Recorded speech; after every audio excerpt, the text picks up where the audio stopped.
There is a moment that arrives in every connection, whether it's a breakup, a slow fade, or a painful silence, where the roles shift without either person consciously intending it. When you pull back, when you stop reaching out, when you stop giving unlimited emotional access, something fundamental changes in the dynamic. And even though it's quiet, even though it's subtle, even though no one announces it out loud, that shift echoes loudly in the background. Because in that silence, something powerful happens. The person who once felt certain about you suddenly begins to feel uncertain. And uncertainty is the birthplace of discomfort. When a guy reaches out after a period of no contact, it's rarely random. It's rarely coincidence. It's rarely because he woke up transformed into the man you always hoped he could be. Most of the time, it's a reaction, a response to the sudden vacuum created when your energy disappears. When you stop being available, when you stop making things easy, when you stop offering reassurance without him earning it, his unconscious mind starts to feel the shift. And without even realizing it, he begins to crave back the control he once had. It's not always about love. Many times it's about ego. It's about power. It's about testing the waters to see if he still has influence over your emotions. A man doesn't need to say, "I want her back," to test you. All he needs to do is send a breadcrumb, because breadcrumbs cost nothing. A small message, "Hey, how are you?" Or, "Saw something that reminded me of you," isn't effort. It isn't change. It isn't growth. It's a signal, a probe, a test. And what he is really trying to find out is not, "Do I want her?" but "Does she still want me?" That's a very different motivation. Human beings are wired with what Carl Jung described in his work on the unconscious, the psychological force that drives behavior beneath awareness. Much of what we do emotionally isn't intentional. It's instinctive. When he reaches out, he's not always consciously thinking, "Let me see if she still cares." But deep in the unconscious mind, where insecurity, ego, and attachment sit quietly waiting, there is a pull. A pull to confirm he hasn't lost access. A pull to soothe the discomfort that silence creates. A pull to protect his persona, the identity he presents, to the world where he always feels desired, chosen, wanted. The moment he realizes that you are no longer orbiting around him, that your world is no longer revolving in his gravitational field, his persona trembles. And when it does, he reaches for the easiest source of relief, you. Not because he is ready to step into something real, but because he wants to know the door is still open. He wants to know he still has a key. He wants to know he can walk in anytime he needs comfort or validation. That's what emotional access is, and that's what he's testing. But here is where everything changes. The power is not in the message he sends. The power is in how you respond. If you answer immediately, if you show excitement, if you open the emotional floodgates the moment he knocks, you confirm what he came looking for. That you are still there, still waiting, still emotionally anchored to him. He gets the reassurance he came for, and with that reassurance, the urgency disappears. And once that urgency disappears, he can disappear too. Because he didn't reach out to rebuild something, he reached out to confirm something. That's why so many people experience the painful cycle where someone resurfaces only to vanish again. It's not confusion. It's not accident. It's completion of a test. But when you don't respond immediately, when you respond with grounded neutrality, when you give silence instead of emotional availability, you create a shift. A shift in the power dynamic that he has never had to feel before. Suddenly, he is confronted with the shadow, the parts of himself he avoids, the insecurity he tried to hide beneath confidence, the fear of losing something he assumed he would always have. This is where the process of individuation, another powerful Jungian concept, begins internally for him. The beginning of confronting who he is without you, who he was when he had you, and who he must become if he wants you again. Silence forces reflection in a way that words never can. Your silence becomes the mirror that shows him everything he didn't. Notice when your presence was constant. Silence asks questions he cannot ignore. Why isn't she responding right away? Has she moved on? Was she more valuable to me than I realized? Did I misjudge her willingness to wait for me? Am I losing her for real? And the most powerful question, do I have to step up now? Not everyone is ready to face that question. Some men back away because they never intended to show up differently. They wanted access, not commitment. Control, not connection. Validation, not vulnerability. They missed the feeling of being wanted, not the reality of having to earn it.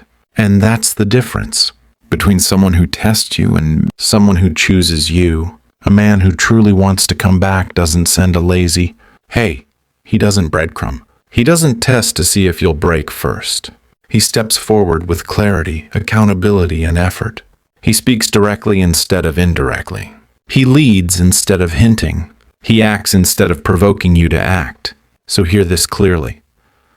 When someone reaches out after silence, don't see it as a romantic gesture. See it as information. Information about their intention, about their emotional maturity, about what role they want you to play in their life. Because the test is not whether he messages you.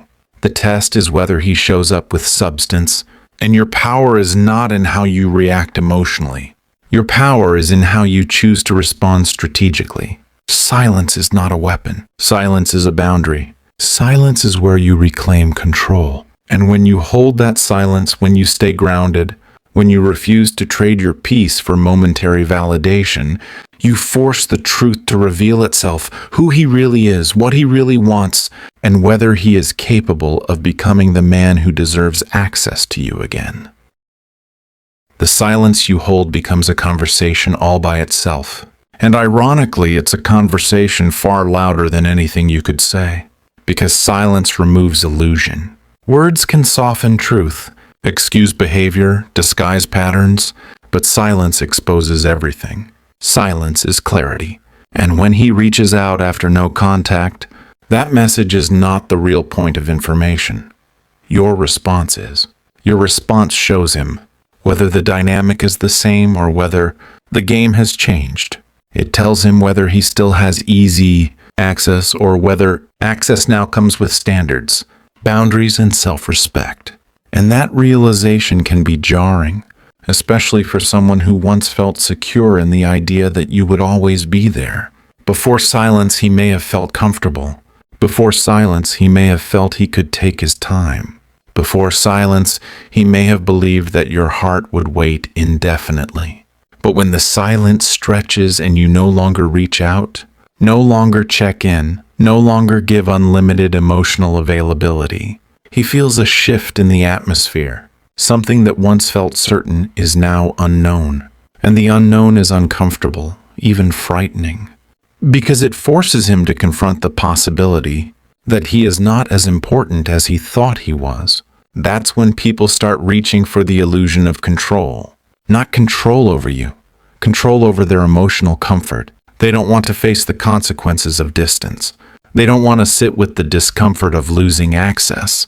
They don't want to feel the vulnerability of realizing that someone else might step into the place they once held. Instead of doing the work to understand their feelings, they send a message hoping you'll relieve the pressure for them. It's not that they're trying to hurt you. They're trying to soothe themselves. That's why the first message after silence is rarely deep. It's rarely accountable. It's rarely vulnerable. It's rarely something like, "I've reflected on everything and I realize what I lost." Instead, it's something light, casual, effortless. "Hey, how have you been?" Because what they want is reassurance without risk. Effortless outreach is the safest kind. It costs nothing emotionally. If you ignore it, they can pretend they never cared. If you respond, they get the validation without having to earn it. That's why that first message matters less than how you answer. Because your silence or your restraint communicates something new. The emotional economy has changed. What used to be free now requires effort, and effort reveals intention. When someone knows they can regain your attention with minimal effort, they never have a reason to give more. Why would they? Human nature seeks the path of least resistance. It always has. Why climb a mountain when the door is already open? Why work for something that is already guaranteed?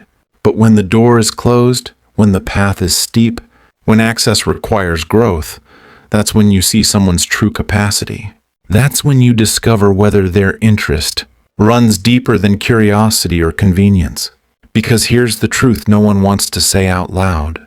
There is a difference between missing you and missing the ability to reach you whenever they want. One is emotional, the other is ego. They feel the same in the beginning, but they show themselves differently over time. Someone who misses you, the real you, shows effort. They reflect. They step up. They ask for conversations that matter. They take accountability. They don't breadcrumb. They don't send lazy, half-hearted messages because they know real connection requires real presence. They don't need to test you. They choose you. But someone who only misses access doesn't show up with vulnerability. They don't risk rejection. They don't rebuild. They just want to know they still matter. They want to know the door is still unlocked, even if they have no intention of walking through it. That's why your response matters so deeply. When you pause, when you choose silence over emotional impulsivity, you're not being cold. You are protecting everything you had to rebuild inside yourself when he was gone. You are honoring the healing you fought for. You are refusing to hand your heart back to the same uncertainty it took months to escape. You're saying without saying, my peace is more important than your curiosity. My growth is more important than your ego. My heart is not something you get to borrow whenever you feel lonely. If you want access, you're going to have to show up differently this time. And that's where the power lies. Not in making him chase, not in manipulation, not in games, but in the quiet truth that you are no longer the version of yourself who accepted the bare minimum. Once someone senses that you're no longer emotionally available on demand, everything shifts. Suddenly, he has to consider the possibility that someone else is appreciating what he neglected. Suddenly, he has to face the fact that you may have outgrown the version of him that once had so much influence over your heart. Suddenly, he has to acknowledge the possibility that you're not waiting anymore. You're choosing, and that realization can be terrifying. Because when something that once felt guaranteed becomes uncertain, human nature reacts. Sometimes it reacts through genuine effort, sometimes through panic, sometimes through inconsistency, sometimes through testing. That's why the first reach out isn't the sign you should pay attention to. It's what follows that matters. Does he step closer with clarity, or does he retreat once he gets validation? Does he offer depth, or does he stay superficial? Does he ask to talk, or does he hide behind small talk? Does he show change, or does he repeat the same pattern with different timing? People don't reveal their truth with their first message. They reveal their truth with what they do after the first message. Your silence gives you space to observe instead of emotionally react. It gives him space to reveal instead of perform. It gives truth room to surface instead of staying buried beneath wishful thinking. And the most powerful thing you can do is stand still long enough to see someone clearly. Because silence isn't about punishment. It's about perspective. It's about choosing yourself. It's about letting actions speak louder than storytelling. It's about honoring the version of you who finally learned the difference between being wanted and being valued. And if he truly values you, he won't be scared away by silence. He will rise to meet you. There comes a moment when the silence stops being about him and begins being about you. At first, silence feels like a reaction, a response to pain, confusion, or disappointment. But over time, it becomes a choice, a declaration, a quiet revolution inside your spirit that says, I matter too. And that shift doesn't just change the dynamic between you and him. It changes you. It reshapes the way you see yourself, the way you understand your worth, and the way you allow others to treat you. Because when the emotions first break, when the separation first happens, it's easy to feel like your world is collapsing. Your instinct is to reach out, to fix, to explain, to understand, to try again. The silence at the beginning is heavy, uncomfortable, unfamiliar. You feel the urge to break it, to fill the space, to pull the connection back into your hands. That's human. That's attachment. That's the heart trying to protect what it knows. But the longer you hold that silence, the more you begin to realize something powerful. You survived. You're breathing. You're standing. You're figuring out life without constantly managing someone else's emotions. You begin to remember what it feels like to be whole without depending on someone's attention to feel valued. The silence becomes your anchor, your healing, your foundation. And while you're healing, he's watching that silence grow louder. At first, he assumes it won't last. He tells himself you'll reach out. You always did. He assumes you'll fold because you always did. He assumes you'll break first because you always did. And he waits, confident, comfortable, certain. But then something he didn't expect happens. You don't break. You don't return. You don't chase. And that's when the panic sets in. Because when someone is used to your consistency, your absence feels like abandonment. When someone is used to your softness, your silence feels like rejection. And when someone is used to having access to your heart without earning it, your boundaries feel like punishment. What he doesn't realize is that your silence isn't an attack, it's a recovery. Silence is where you rebuild the parts of yourself you gave away trying to hold things together. Silence is where you realize that a relationship is supposed to be effort from both sides, not just yours. Silence is where the fog clears and you stop confusing attachment with love, history with compatibility, and potential with reality. And that clarity changes everything. Suddenly the power dynamic flips. The version of you who tolerated inconsistency is gone. The version of you who mistook breadcrumbs for devotion is gone. The version of you who felt lucky to be chosen is gone. In her place stands someone who realizes she is the chooser, someone who understands that love is not proven through sacrifice, but through alignment. Someone who no longer gives unconditional access to someone who offered conditional presence. And he feels that shift deeply. He feels it in the way your responses are slower, shorter, grounded. He feels it in the way your tone changes. No emotional urgency, no intensity, no longing between the lines. He feels it in the way you're no longer trying to impress, persuade, or convince. He feels it when he sends a message expecting warmth and instead receives calm neutrality. That neutrality is terrifying because it signals something irreversible. He no longer holds emotional power over you. You're not angry. You're not chasing. You're not begging. You're detached. And detachment is the scariest energy in the world because it means he cannot control the outcome anymore. Once the emotional power shifts, the dynamic transforms. What you used to fear, losing him, is now replaced by a new fear on his side, losing you. What used to be his certainty becomes his insecurity. What used to be your worry becomes his question. Is she gone? Is she over me? Did I lose her for real? That's when he reaches back. That's when he tests the waters. That's when curiosity turns into anxiety. That's when ego turns into fear. That's when silence becomes unbearable.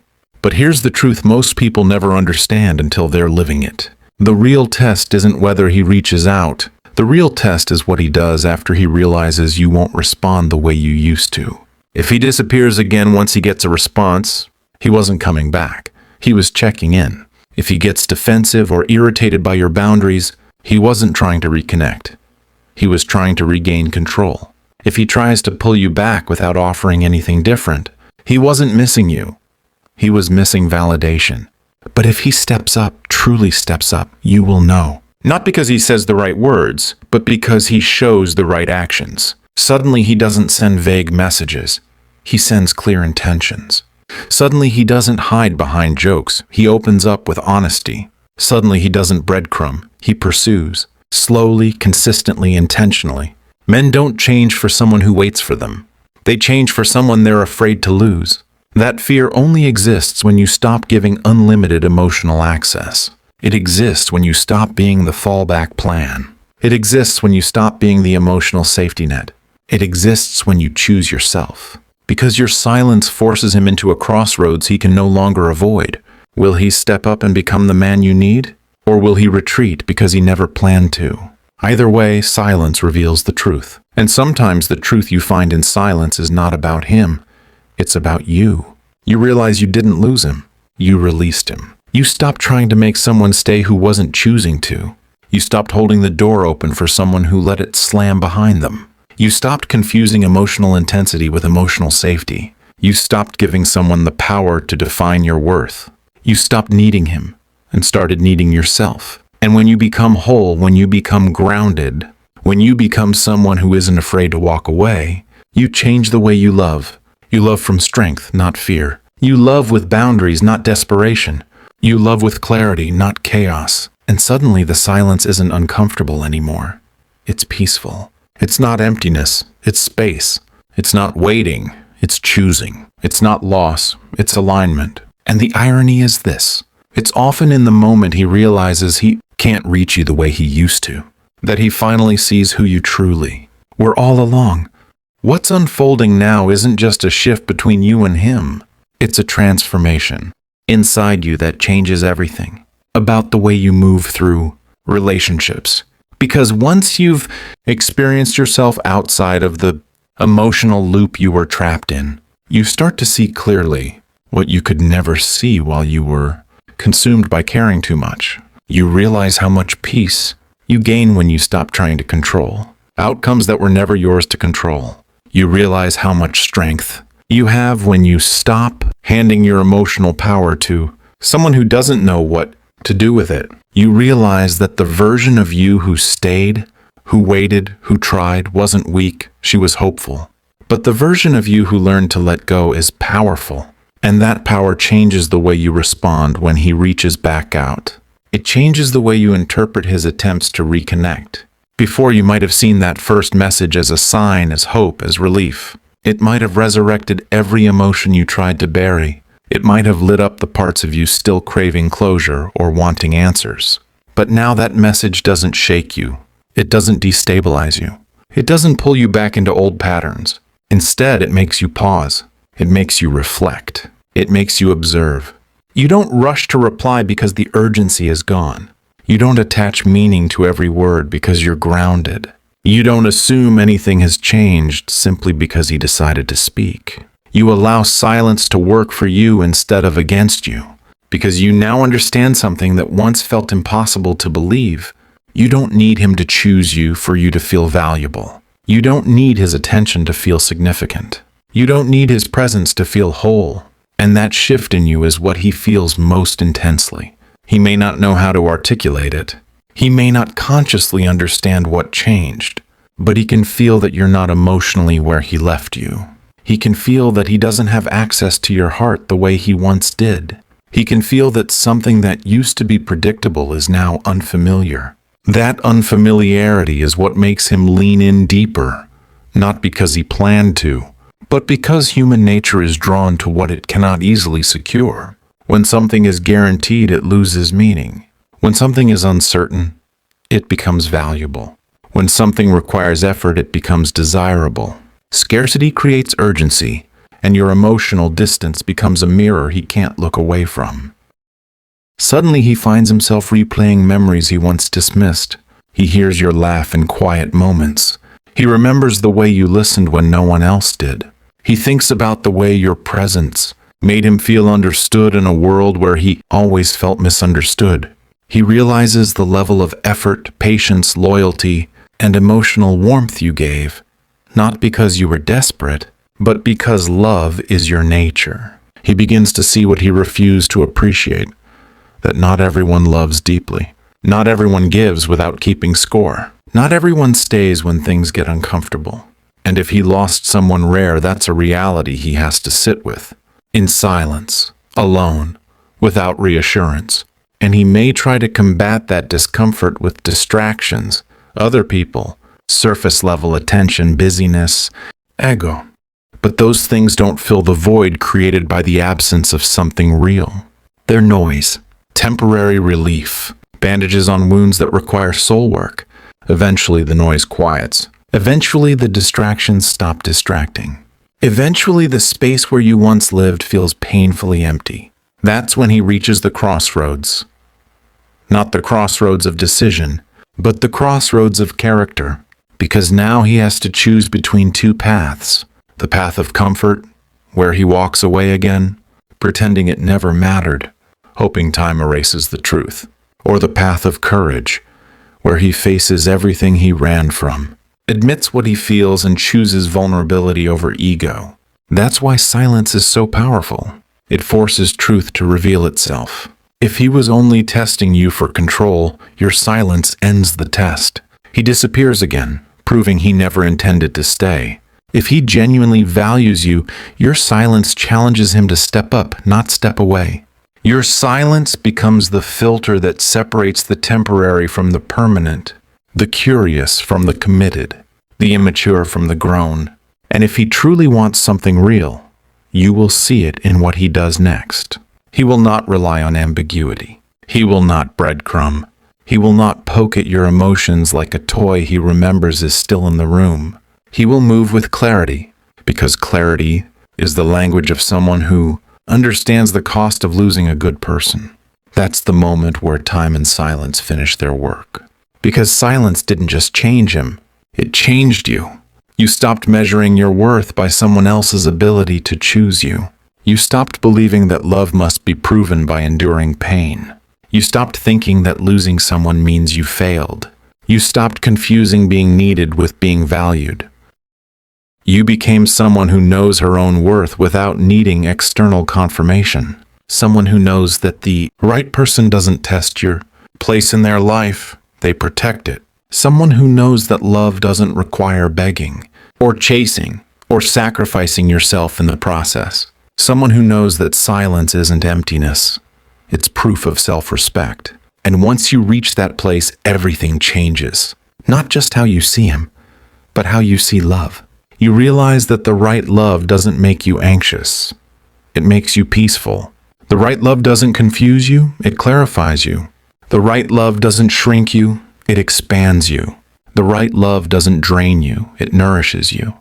And you no longer fear losing someone who isn't willing to put in the effort to keep you.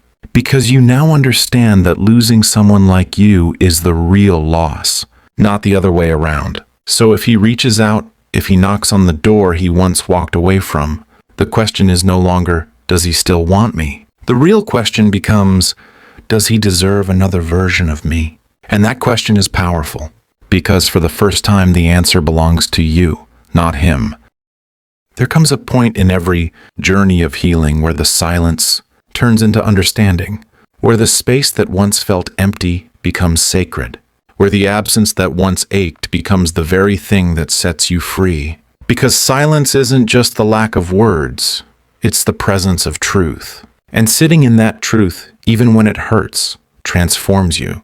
When he reaches out after all that time, after all that quiet, after all that distance, something inside you has already changed. You're no longer looking for answers from him. You found them inside yourself. You're no longer waiting for him to choose you. You've already chosen yourself. You're no longer hoping he'll return with clarity. You've gained clarity on your own. You're not the same woman he left behind. Before, his message might have sent your heart racing, sent your mind spiraling, sent your hopes sprinting down a road that always led you back to disappointment. But now it doesn't shake you. You read it. You breathe. You feel it.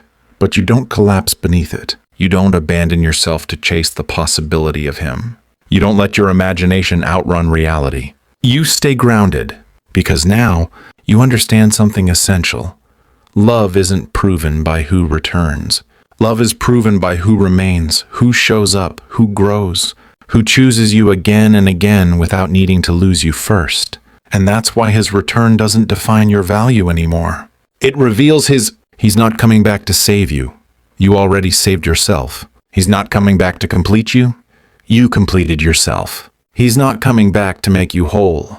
You built wholeness from the pieces he left scattered. The silence gave you the chance to see the difference between attachment and compatibility. It gave you the space to detach your worth from his attention. It taught you that your heart is not a place someone gets to enter and exit freely. It taught you that closure is something you create, not something you wait to receive. And now when he resurfaces, the question isn't, what does this mean? The real question is, what does this show? Does it show growth, accountability, intention, and respect? Or does it show fear, insecurity, curiosity, and the need for validation?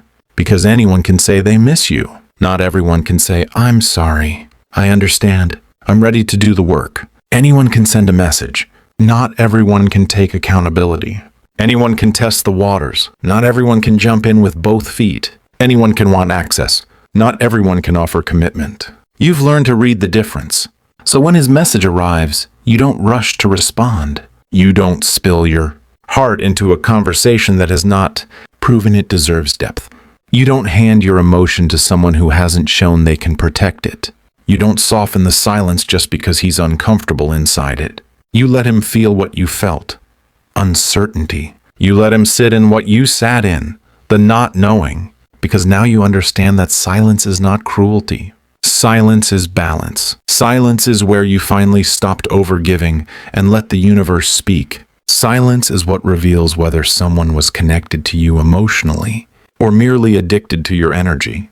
If his message was a test, silence gives him his answer. You moved on. You are not waiting. You are not accessible without effort.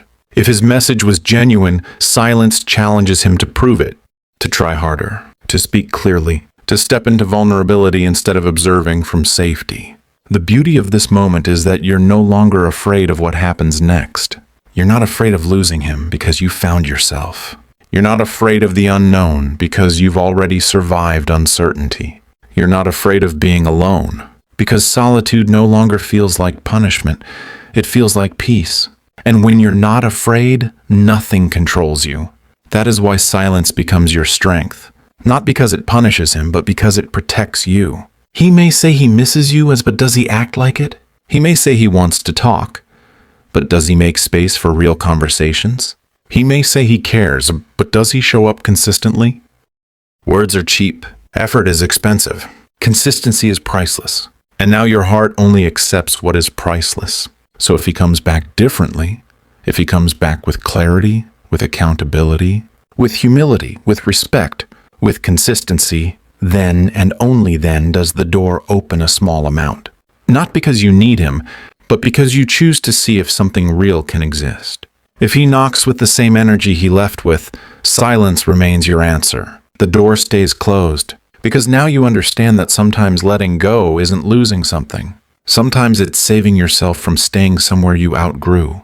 You learned the difference between someone who wants you temporarily and someone who wants to build with you permanently. You learned the difference between someone who comes back because they're lonely and someone who comes back because they're ready. You learned the difference between attention and intention. And perhaps the most powerful realization is this: you don't need someone to return for your story to be complete. You don't need someone to apologize for you to heal. You don't need someone to validate your pain for it to be real. You don't need someone to choose you for you to be worthy. You were always enough. You just needed silence to remember. So when he reaches out after all this time, don't let it shake you. Let it inform you. Let it clarify. Let it reveal his character, not resurrect your old wounds. Let silence continue to speak until his actions speak louder. And if it turns out that he wasn't meant to stay, that's not tragedy, or that's protection. Because the right person won't wait until they've lost you to appreciate you. The right person won't test you, they'll treasure you. The right person won't come back confused, they'll come back certain. And the right person won't be intimidated by your silence. They'll be inspired by your strength. Sometimes the greatest love story isn't the one where he comes back. Sometimes the greatest love story is the one where you finally don't.